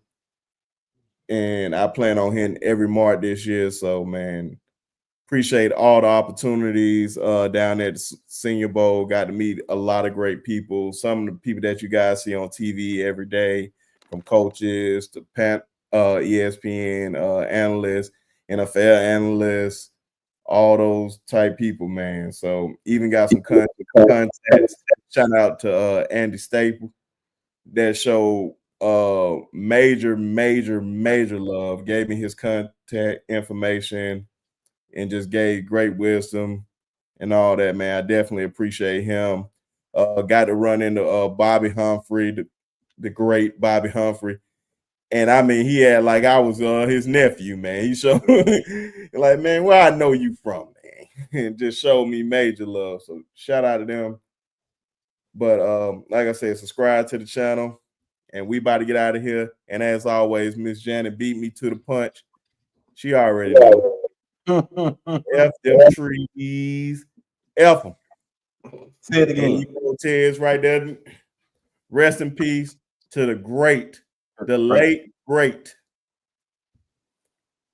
And you know, I always got to shout out his children, Alabama, and his son, Bear Bryant. Appreciate y'all. Catch y'all Tuesday, man. Sorry, Like Ted. no, sorry, Ted. Man. F them. But y'all already know. Peace out. It's been 15 years.